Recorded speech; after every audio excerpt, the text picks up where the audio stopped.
क्या आपने कभी सोचा है कि ईंट और पत्थर से बनी दीवारें घर नहीं होती? घर वह है जहां मन शांत हो। लेकिन आज हमारे निवास स्थान कुरुक्षेत्र बन गए हैं।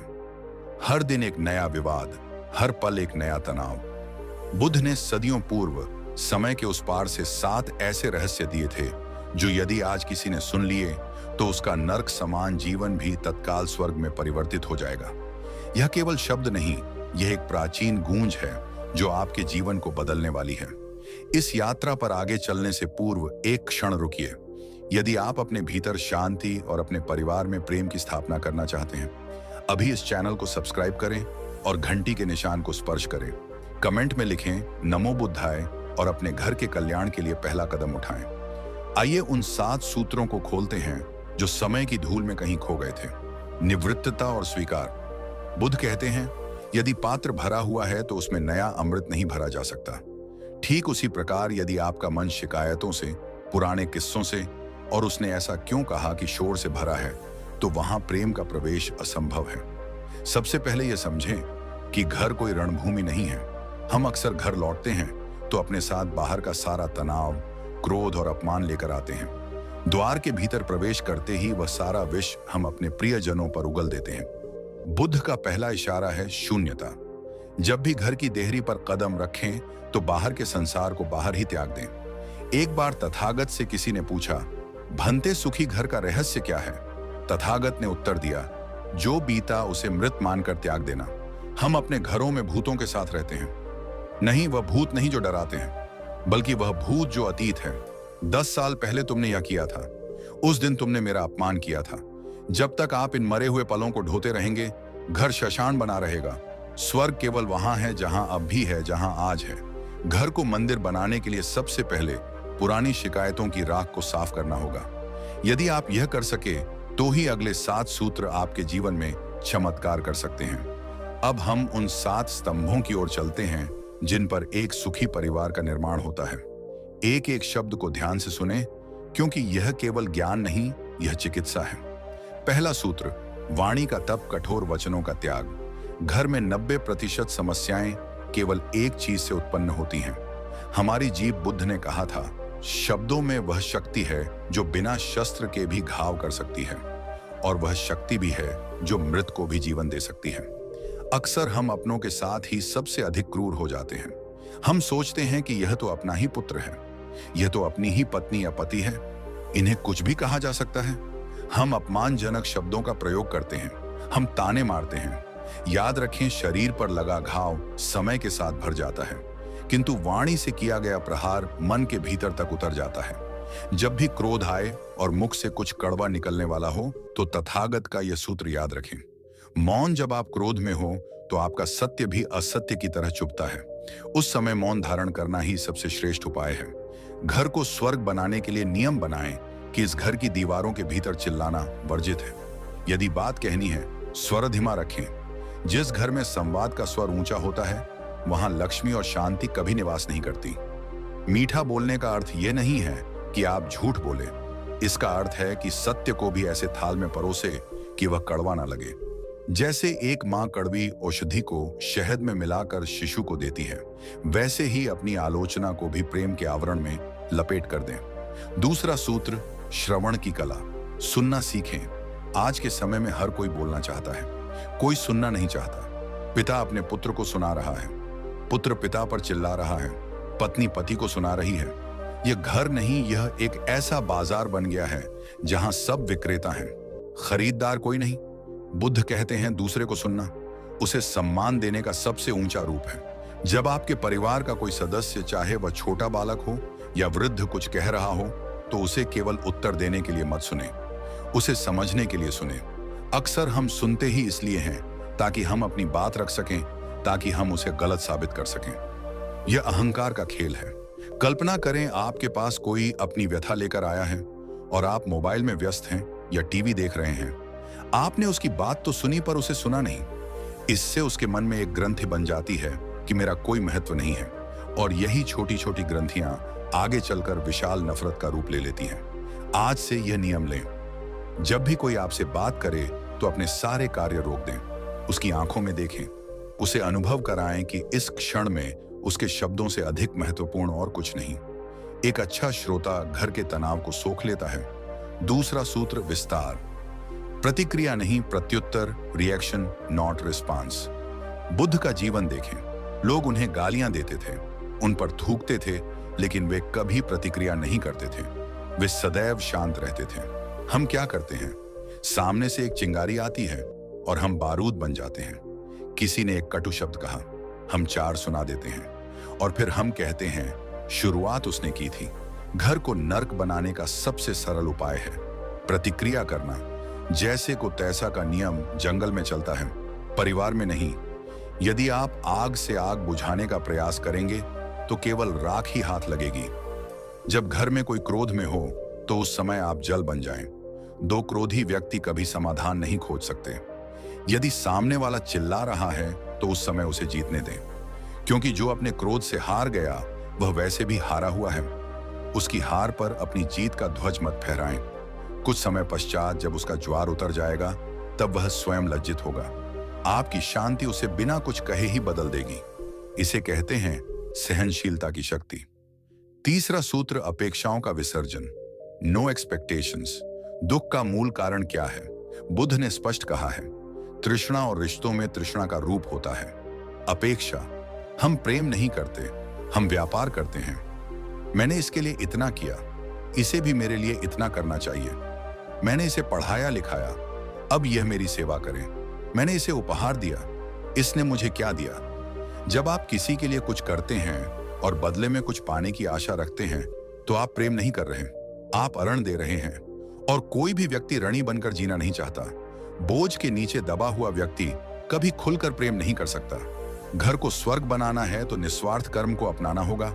आप जो भी करें, चाहे भोजन बनाना हो, धन कमाना हो या बच्चों की देखभाल करनी हो, उसे अपना कर्तव्य मानकर करें।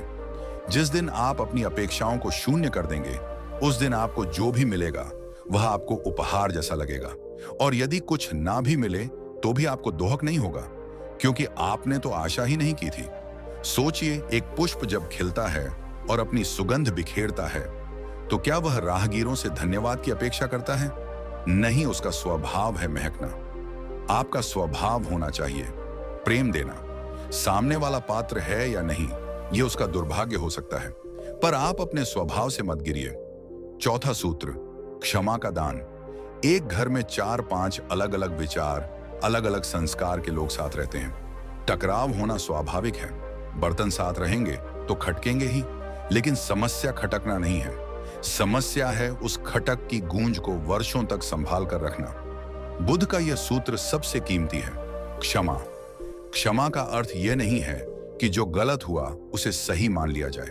क्षमा का अर्थ है कि आप उस घटना के विषय को अपने भीतर स्थान देने से मना कर देते हैं। रात को सोने से पहले एक मानसिक स्नान करें। जैसे आप शरीर की धूल धोकर बिस्तर पर जाते हैं, वैसे ही मन पर लगी दिन भर की खरोचों को धो डालें। यदि किसी ने अपमान किया तो उसे मन ही मन कहें, तुम्हें मुक्ति, मैं इस बोझ को कल तक नहीं ले जाऊंगा। याद रखें, जो क्षमा नहीं कर सकता वह कभी चैन की नींद नहीं सो सकता, और जिस घर में लोग चैन से नहीं सोते वह घर कभी स्वर्ग नहीं हो सकता। क्षमा कमजोर का आभूषण नहीं है, यह तो वीर का शस्त्र है। अपने परिवार के सदस्यों की गलतियों को ऐसे अनदेखा करें जैसे आप एक छोटे अबोध शिशु की गलतियों को अनदेखा करते हैं। क्षमा के विषय में तथागत का एक और गहरा संकेत है। जब हम अपने ही स्वजनों को क्षमा नहीं कर पाते तो हम अपने घर के वातावरण में अदृश्य दीवारें खड़ी कर लेते हैं। पिता पुत्र से नहीं बोल रहा, भाई से विमुख है। यह मौन युद्ध उस कोलाहल से अधिक घातक है जो शस्त्रों से होता है। स्मरण रखें, गलती करना मनुष्य का स्वभाव है और उस गलती को सुधारने का अवसर देना देवता का स्वभाव है। जब आप किसी को क्षमा करते हैं तो आप उसे यह संदेश देते हैं कि मेरा प्रेम तुम्हारी भूल से अधिक विशाल है, और यही विश्वास घर की नींव को वज्र जैसा कठोर बनाता है। पांचवा सूत्र, तुलना का विष संतोष धन। आज के समय में घर के अशांत होने का एक मुख्य कारण है तुलना। हम अपने घर के सुख को दूसरों के दिखावे से मापते हैं। पड़ोसी के पास नया वाहन आ गया, हमारे पास नहीं है। अमुक व्यक्ति का पुत्र विदेश चला गया, हमारा पुत्र यहीं है। उनकी पत्नी के पास इतने आभूषण हैं, मेरे पास नहीं। बुद्ध कहते हैं, दूसरों की ओर देखने वाला व्यक्ति स्वयं के पास जो है उसे भी खो देता है। तुलना ईर्ष्या का जन्मदाता है और जहां ईर्ष्या है वहां प्रेम का वास संभव नहीं। जब आप अपने जीवन साथी या अपनी संतान की तुलना किसी और से करते हैं तो आप उनका अपमान कर रहे होते हैं। आप प्रकृति का अपमान कर रहे हैं जिसने हर व्यक्ति को अद्वितीय बनाया है। हर घर की अपनी यात्रा है, हर परिवार का अपना संघर्ष और अपना आनंद है। दूसरों के बहनों को देखकर अपनी कुटिया में आग मत लगाइए। संतोष सबसे परम धन है। यदि शाम को आपके परिवार को भरपेट भोजन मिल रहा है और सब स्वस्थ हैं, तो विश्वास मानिए आप इस धरा के सबसे धनी व्यक्तियों में से एक हैं। इस सत्य को स्वीकार करें। अभाव को नहीं, प्रभाव को देखें। जो नहीं है उसका रोना रोने के बजाय उसका उत्सव मनाएं। जिस दिन घर में यह भाव आ गया उस दिन दीवारें भी धन्य हो जाएंगी। छठा सूत्र साझी सेवा, परस्पर सहयोग। एक बहुत पुरानी भ्रांति है कि घर के कार्य केवल स्त्रियों के हैं या धन कमाने का कार्य केवल पुरुषों का है। बुद्ध ने संघ का निर्माण किया था जहां हर भिक्षु अपना कार्य स्वयं करता था और एक दूसरे की सेवा भी करता था। घर तब घर बनता है जब वहां मैं नहीं, हम होता है। क्या आप घर के कार्यों में हाथ बटाते हैं या आप केवल आदेश देते हैं? जब घर का एक सदस्य काम के बोझ तले दब जाता है और बाकी सदस्य विश्राम करते हैं तो उस एक सदस्य के मन में हताशा जन्म लेती है। यह हताशा एक दिन ज्वालामुखी बनकर फटती है। परिवार का अर्थ है सहयोग। छोटे छोटे कार्यों में एक दूसरे का साथ दें। यदि पत्नी भोजन पका रही है तो पति का कर्तव्य है कि वह भी कुछ सहायता करे। बच्चों को आरंभ से ही स्वावलंबन की शिक्षा दें। उन्हें सिखाएं कि अपना झूठा पात्र स्वयं उठाना छोटा काम नहीं है। सेवा प्रेम का ही दूसरा नाम है। जब आप किसी के लिए चाय का प्याला बनाते हैं या किसी के दबे हुए पैर दबाते हैं तो वह केवल शारीरिक क्रिया नहीं है, वह ऊर्जा का आदान प्रदान है। वह स्पर्श बताता है कि मैं तुम्हारे साथ हूं। यह छोटी छोटी सेवाएं शब्दों से अधिक प्रभाव डालती हैं। सातवां सूत्र साझा ध्यान, एक पवित्र कोना। सातवां और अंतिम सूत्र वह है जो घर को मंदिर में परिवर्तित कर देता है, वह है ध्यान। बुद्ध कहते हैं गए। जैसे शरीर को स्नान की आवश्यकता है वैसे ही मन को ध्यान की। आजकल हम साथ में बैठकर क्या करते हैं? हम या तो टीवी देखते हैं या अपने फोन में खोए रहते हैं। हम शारीरिक रूप से पास हैं पर मानसिक रूप से मीलों दूर। नियम बनाएं कि दिन का एक समय ऐसा होगा, चाहे वह केवल 20 मिनट ही क्यों ना हो, जब घर के सभी इलेक्ट्रॉनिक उपकरण बंद होंगे।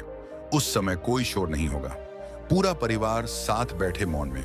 शायद एक दिया जला लें और बस शांत बैठें। अपनी श्वास को देखें। आरंभ में यह अजीब लगेगा, बच्चे बेचैन होंगे, लेकिन धीरे धीरे यह शांति घर की दीवारों में रम जाएगी। जब पूरा परिवार एक साथ मौन होता है तो उनकी चेतना एक हो जाती है। उस गहरे सन्नाटे में सारे गिले शिकवे अपने आप पिघल जाते हैं। बिना कहे ही बहुत कुछ कह दिया जाता है। यह सामूहिक ऊर्जा आपके घर के चारों ओर एक सुरक्षा कवच बना देती है जहां नकारात्मकता प्रवेश नहीं कर सकती। इसे मैत्री ध्यान भी कहते हैं, जहां आप मौन रहकर सबके कल्याण की कामना करते हैं। घर से समाज की ओर एक विस्तृत वट वृक्ष जिसकी जड़ें गहरी हैं और शाखाएं बहुत फैली हुई हैं।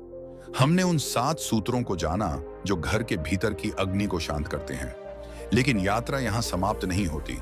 बुद्ध का दर्शन केवल व्यक्तिगत शांति तक सीमित नहीं है। एक शांत घर केवल ईंटों का ढांचा नहीं है, वह समाज की एक इकाई है। वह एक बीज है।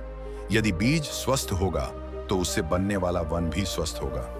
अब हम चर्चा के उस गहरे तल पर चलेंगे जहां हम समझेंगे कि कैसे आपकी घरेलू शांति आपके बच्चों के भविष्य और इस पूरे समाज का निर्माण करती है। खंड 1, संतान भविष्य का दर्पण, पेरेंटिंग विद माइंडफुलनेस। अक्सर माता पिता पूछते हैं, हम अपनी संतानों को कैसे सुधारें? वे हमारी बात नहीं सुनते। बुद्ध का उत्तर बहुत सीधा और कठोर है। संतान आपकी बात नहीं सुनती, वह आपके कृत्य देखती है। यदि पिता क्रोध में चिल्लाता है और फिर पुत्र से कहता है कि शांत रहो, तो वह पुत्र कभी शांत नहीं होगा। उसने शब्द नहीं सुने, उसने पिता का क्रोध देखा। उसने सीखा कि जब भी कोई समस्या हो तो चिल्लाना ही समाधान है। हम अपने बच्चों को जो भी सिखाना चाहते हैं, पहले हमें वह स्वयं बनना होगा। क्या आप चाहते हैं आपका पुत्र सत्य बोले? तो पहले स्वयं सत्य के मार्ग पर चलें। क्या आप चाहते हैं आपकी पुत्री में धैर्य हो? तो पहले अपने भीतर धैर्य लाएं। बच्चे गीली मिट्टी के समान होते हैं। आप जैसे सांचे में स्वयं को ढालेंगे, वे भी वैसे ही ढल जाएंगे। आज के युग में हम बच्चों को केवल सफल होना सिखा रहे हैं। हम उन्हें प्रतियोगिता की आग में झोंक रहे हैं। तुम्हें प्रथम आना है, तुम्हें उससे आगे निकलना है। हमने उनके बचपन को एक रेस का मैदान बना दिया है। परिणाम क्या है? तनाव, अवसाद और आत्महत्या। बुद्ध की दृष्टि से देखें तो हमें बच्चों को सफल होने से पहले प्रसन्न होना सिखाना चाहिए। उन्हें सिखाएं कि गिरना बुरा नहीं है। उन्हें सिखाएं कि करुणा धन से अधिक मूल्यवान है। जब घर में मार्क्स और पैसे से अधिक महत्व चरित्र और शांति को दिया जाता है तो उस घर से ऐसे नागरिक निकलते हैं जो दुनिया बदल सकते हैं। जिस घर में माता पिता एक दूसरे का सम्मान करते हैं वहां बच्चे भी सुरक्षित अनुभव करते हैं। असुरक्षित बच्चा ही आगे चलकर समाज के लिए खतरा बनता है। इसलिए यदि आप देश की सेवा करना चाहते हैं तो सबसे पहले अपने घर को प्रेम से भर दें। खंड 2, वृद्धों का सम्मान, जड़ों को सींचना। एक वृक्ष कितना भी ऊंचा क्यों ना हो जाए, यदि उसकी जड़ें सूख गई तो वह गिर जाएगा। हमारे घर के वृद्ध हमारे माता पिता, वे जड़ें हैं। आधुनिकता की आंधी में हम इन जड़ों को काट रहे हैं। हम उन्हें बोझ समझने लगे हैं। इनके विचार पुराने हैं, ये हमें समझते नहीं कहकर हम उन्हें उपेक्षित कर देते हैं। बुद्ध की कथाओं में आता है कि कैसे उन्होंने अपने शिष्यों को माता पिता की सेवा का महत्व बताया। जिस घर में वृद्धों की आंखों में आंसू हैं, वहां ईश्वर का वास नहीं हो सकता। उनकी झुर्रियों में जीवन का अनुभव छिपा है। जब आप अपने वृद्ध माता पिता के पास बैठते हैं तो केवल सेवा यह मत कीजिए, उनसे सीखिए। उनके पास समय का वह ज्ञान है जो गूगल पर नहीं मिलेगा। जब आपके बच्चे देखते हैं कि आप अपने माता पिता का सम्मान कर रहे हैं तो वे भी वही सीखते हैं। याद रखिए, कल आप भी वृद्ध होंगे। जो बीज आज आप बो रहे हैं, कल वही फसल आपको काटनी होगी। वृद्धों को धन या सुविधाओं की आवश्यकता नहीं होती, उन्हें केवल आपके समय और प्रेम की भूख होती है। उनके पास बैठना, उनके हाथ थामना, उनकी पुरानी बातें सुनना, यह उनके लिए किसी तीर्थ यात्रा से कम नहीं। और जिस घर में बुजुर्ग हंसते हैं वह घर वास्तव में अमीर होता है। खंड 3, भोजन और भाव, अन्न का संस्कार। शास्त्रों में कहा गया है, जैसा खाए अन्न वैसा होवे मन। लेकिन बुद्ध इसे और गहराई में ले जाते हैं। केवल यह महत्वपूर्ण नहीं है कि आप क्या खा रहे हैं, यह भी महत्वपूर्ण है कि वह भोजन किस भाव से बनाया गया है और किस धन से आया है। यदि घर में आने वाला पैसा बेईमानी, छल या किसी को दुख देकर कमाया गया है तो उस पैसे से आया भोजन घर में विष खोलेगा। वह अन्य शरीर को तो पोषण देगा लेकिन मन को रोगी बना देगा। उस घर के सदस्यों की बुद्धि भ्रष्ट हो जाएगी। कलह का कारण अक्सर अशुद्ध धन्य होता है जो हम लोभवश घर ले आते हैं। इसलिए घर को स्वर्ग बनाने के लिए सम्यक आजीविका, राइट लिवलीहुड अनिवार्य है। भले ही कम कमाएं, रूखी सूखी रोटी खाएं, लेकिन वह ईमानदारी की होनी चाहिए। मेहनत की कमाई में एक ऐसी मिठास होती है जो नींद गहरी लाती है। दूसरा पहलू है भोजन बनाने का भाव। जो गृहिणी या गृहस्वामी भोजन पका रहा है, यदि वह क्रोध में है, रोते हुए खाना बना रहा है, तो वह सारी नकारात्मक ऊर्जा उस भोजन में चली जाती है। इसे खाने वाले भी क्रोधी और अशांत हो जाएंगे। भोजन बनाते समय मन में भजन हो या शुभ विचार हो या प्रभु का स्मरण हो, इसे प्रसाद समझकर पकाया जाए। और भोजन करते समय टीवी बंद हो, मोबाइल्स दूर हो। पहला ग्रास मौन रहकर उस परम शक्ति का धन्यवाद करते हुए खाएं जिसने यह भोजन दिया। जो परिवार साथ बैठकर प्रेम पूर्वक भोजन करता है, उनके बीच का बंधन कभी नहीं टूटता। खंड 4, अतिथि देवो भव, समाज से संबंध। घर एक द्वीप नहीं है जो सबसे कट कर रहे। घर के द्वार खुलने भी चाहिए। बुद्ध कहते थे, दान केवल धन का नहीं होता, स्वागत का भी होता है। जिस घर में अतिथि का सत्कार नहीं होता वह घर वीरान हो जाता है। आज हम संकुचित हो गए हैं। कोई आ ना जाए इस डर से हम जीते हैं। लेकिन जब कोई मित्र, कोई रिश्तेदार या कोई जरूरतमंद आपके द्वार पर आता है तो वह अपने साथ एक नई ऊर्जा लाता है। आतिथ्य सत्कार हमारे अहंकार को तोड़ता है। यह हमें सिखाता है कि हम मालिक नहीं, हम तो केवल रखवाले हैं। अपने घर को ऐसा बनाएं जहां आने वाला व्यक्ति सुकून महसूस करे, जहां से कोई प्यासा ना जाए। यह उदारता आपके बच्चों में भी उदारता के बीज बोएगी। एक कृपण और स्वार्थी परिवार समाज के लिए कैंसर के समान है, जबकि एक उदार परिवार समाज के लिए औषधालय है। जीवन सदैव एक समान नहीं रहता। जैसे ऋतुएं बदलती हैं, वैसे ही घर के हालात भी बदलते हैं। कभी धन का अभाव होगा तो कभी शरीर में रोग होगा। बुद्ध कहते हैं अनित्य, अर्थात कुछ भी स्थायी नहीं है, ना सुख ना दुहक। अक्सर देखा जाता है कि जब घर में सब ठीक होता है तो सब प्रेम से रहते हैं। किंतु जैसे ही कोई संकट आता है, घर बिखरने लगता है। धन की हानि होते ही कलह आरंभ हो जाता है। यह तुम्हारी गलती थी, तुमने व्यर्थ व्यय किया। यह आरोप प्रत्यारोप शुरू हो जाते हैं। सच्चे घर की पहचान सुख में नहीं, संकट में होती है। जब समय विपरीत हो तब परिवार को एक मुट्ठी की तरह कस जाना चाहिए। बुद्ध का संदेश है मैत्री। जब परिवार का कोई सदस्य हार जाए या असफल हो जाए तो उस समय उसे उपदेश की नहीं, सहारे की आवश्यकता होती है। उस समय कहें, चिंता मत करो, धन गया है, हम अभी जीवित हैं, हम पुनः निर्माण करेंगे। यह एक वाक्य उस व्यक्ति के भीतर प्राण फूंक देता है। संकट काल में एक दूसरे का सल बने, आलोचक नहीं। याद रखें, बुरा समय तो निकल जाएगा, लेकिन उस बुरे समय में यदि आपने अपनों का साथ त्याग दिया या उन्हें अपमानित किया तो वह घाव समय बदलने पर भी नहीं भरेगा। विपरीत परिस्थिति ही वह अग्नि है जिसमें तप कर परिवार कुंदन बनता है। खंड 6, प्रकृति और पर्यावरण, घर का विस्तार। बुद्ध का कोई भी संवाद प्रकृति के बिना पूर्ण नहीं होता। हम सोचते हैं घर केवल दीवारों के भीतर है। नहीं, यह पृथ्वी भी हमारा एक विशाल घर है। जिस घर के बच्चे पशु पक्षियों के प्रति क्रूर हैं, जो वृक्षों को हानि पहुंचाते हैं, वह घर कभी भी सुखी नहीं रह सकता। हिंसा चाहे सूक्ष्म हो, वह लौट कर आती है। अपने घर के आंगन में या छत पर पक्षियों के लिए जल पात्र अवश्य रखें। एक नन्हा पौधा लगाएं और अपने बच्चों को उसे सींचना सिखाएं। जब हम किसी बेजुबान जीव की सेवा करते हैं तो हमारे भीतर की करुणा जागृत होती है, और करुणा ही वह रसायन है जो क्रोध और तनाव को गला देता है। प्रकृति के समीप रहने वाला परिवार सदैव मानसिक रोगों से मुक्त रहता है। निष्कर्ष, कंक्लूजन, द एसेंस। तो ये थे वे 7 अनमोल रत्न जो तथागत ने हमें सौंपे थे। वाणी का संयम, श्रवण का धैर्य, क्षमा का बल, संतोष का धन, सेवा का भाव, ध्यान की शांति और संकट में एकता। घर कोई इमारत नहीं है, घर एक भावना है। इसे स्वर्ग बनाने के लिए किसी चमत्कार की आवश्यकता नहीं है, बस अपनी आदतों में थोड़ा परिवर्तन लाना है। आज से ही आरंभ करें। आज घर जाकर बिना किसी कारण के मुस्कुराएं। पुराने गिले शिकवे आज ही मिटा दें। अपने माता पिता के चरण स्पर्श करें। अपने बच्चों को गले लगाएं। कहें उनसे कि वे आपके लिए कितने विशेष हैं। जीवन बहुत छोटा है, इसे कलह में व्यर्थ ना करें, इसे उत्सव बनाएं। बुद्ध कहते हैं, शांति कहीं और नहीं, इसी क्षण, इसी श्वास में है। आपका घर ही आपका मंदिर है, इसे अपवित्र ना होने दें। क्या इन 7 सूत्रों ने आपके मन को स्पर्श किया है? क्या आप आज से अपने घर को बदलने का संकल्प लेते हैं? यदि हाँ, तो कमेंट में अवश्य लिखें, मैं संकल्प लेता हूं। यह लिखने से आपका इरादा पक्का होगा। ऐसे ही जीवन बदलने वाले ज्ञान और बुद्ध की अमृत वाणी को निरंतर सुनने के लिए इस चैनल का हिस्सा बने।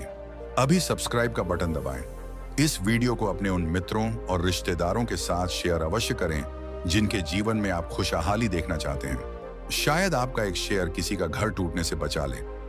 अगले वीडियो तक अपने भीतर के बुद्ध को जगाए रखें। नमो बुद्धाय।